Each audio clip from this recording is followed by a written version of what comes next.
Hello, everybody. I am with District 26 State Representative candidate, Kerri Keck.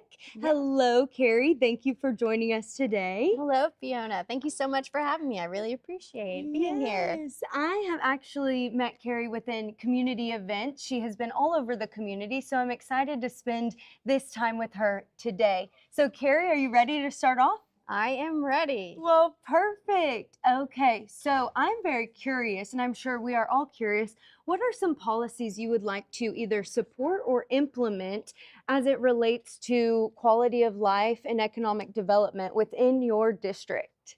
Well, that's a really great question. I'm glad you asked it, Fiona. Thank you for that.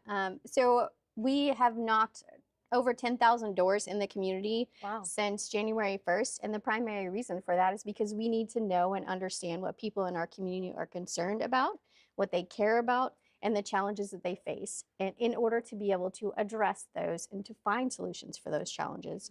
So the biggest thing that people have told me are their challenges or their concerns is primarily that we have a good education system, that our kids feel supported, and that our schools are safe and our teachers feel supported in giving our kids a quality education.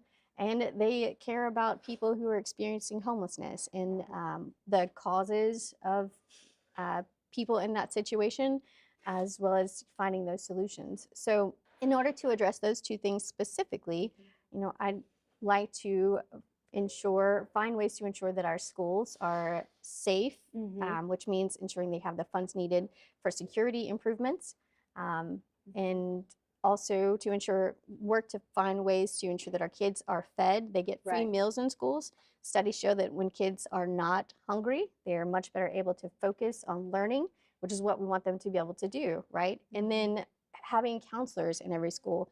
Mental health, as we were discussing previously, is such a huge issue in our community right now, and there's a challenge. People are having issues with mental health, and so that creates some difficulty learning as well. So having counselors available in every school, regardless of whether it's a rural school or a school in a city that has more property taxes available to utilize for that, is really important to me as well. Thank you so much, Kerri. I love that you talked about education and you spoke about education. I think that is absolutely amazing. And that does go into my next question. And that is, what would you do and what resources would you want to tap into to help our education?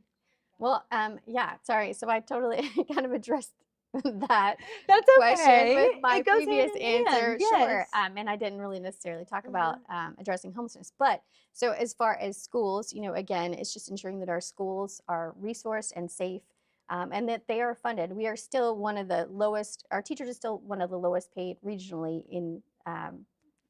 our teachers have some of the lowest pay in our region. And part of that and not feeling supported based on some of the policies being implemented at our State Department of Education has resulted in teachers not feeling like they're supported, and over 6,000 teachers left the classroom in 2023-2024 alone. And we have a significant number of teachers that have emergency certifications and don't have their teaching certificate or credentials. So I think part of that is ensuring that our teachers and support staff feel like they are valued and they have a say in ensuring that our kids are getting that good education and they can focus on providing that for our kids. And then, too, like I mentioned, our kids having a safe environment where they have meals so they don't have to worry about being hungry, and they have somebody to talk to if they're having issues or struggling. Yes, and I think we all can agree that a safe environment is so important for our children throughout the school systems. And this does bring me back to what you touched on as it relates to the topics that you've been hearing from your district, which I love that you mentioned that. Thank you. And that does lead into the topic of homelessness. So maybe, Kerri, what are some policies or things you would want to implement to either address homelessness, resolve homelessness, anything of the sort as it relates to that? Well, as I'm sure we all understand, homelessness, or people who are experiencing homelessness, it's there's a vast number of circumstances that occurred for an individual to be in the situation that they're in. But I think that one of the things that government is supposed to do is to provide for the safety and welfare of its citizens, right? And so That includes people who are experiencing homelessness and how we address that situation so that they have a safe place to stay and that our communities feel more safe. So ignoring the situation is not going to make it better. It actually just increases the problem. So we have to find ways and solutions to address those underlying issues, to include increased mental health resources, increased substance abuse and treatment resources, and then housing that's affordable and safe and accessible for people in our community.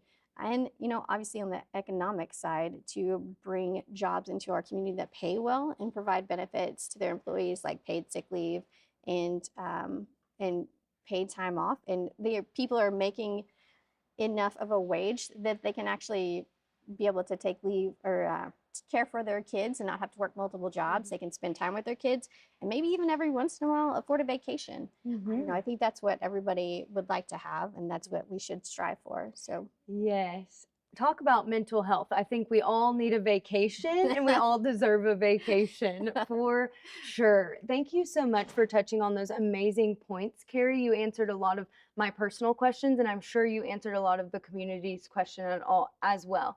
I do have one more question, Sure. and I'm sure this is a question we all are curious about. If you get elected, how will you remain transparent with your voters and the citizens? Well, I think talking to and engaging with people, that my constituents, the people that I represent, is the only way really to understand how they feel and how they want, what policies they would like to see implemented, and to really address those challenges. So having community conversations on a regular basis, whether it's quarterly or monthly, especially during the legislative session, is so important to understanding how people would like for me to vote on issues that come up. Also, outside of the legislative session, which is really only February through May, having the studies or interim studies to really just engage with professionals and experts to address those challenges and be able to craft legislation that will provide solutions for our community. So just having ongoing conversations, whether it's on social media and in person. I really like having face-to-face conversations with individuals. So having community meetings to allow people, not just in Shawnee, but in Bethel and Dale and Johnson, the communities that I will serve as well, is just really important to me and something that I will ensure that I do. Yes. And so before the election, if somebody does have a question, let's say about this video or other things you may have mentioned, how would they be able to get in contact with you or reach out to you?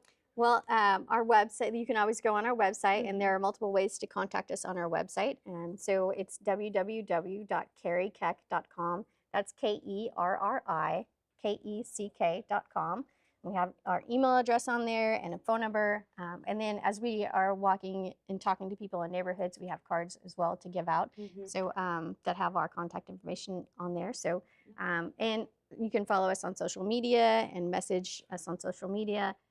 So multiple ways to get in touch if you have questions. Yes, I love that. And I love learning that the candidates are accessible to ask questions. And Kerri, you are a great example of that by being here today. Thank you so much for connecting with us in the community. We appreciate you on Shawnee CTV. And I'm sure on your website, there's going to be plenty more information about Kerri Keck and what she supports and all of that great stuff.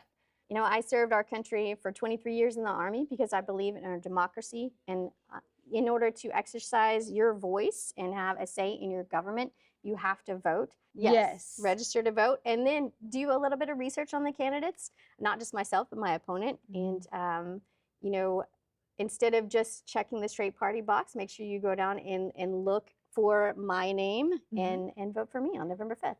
Yes,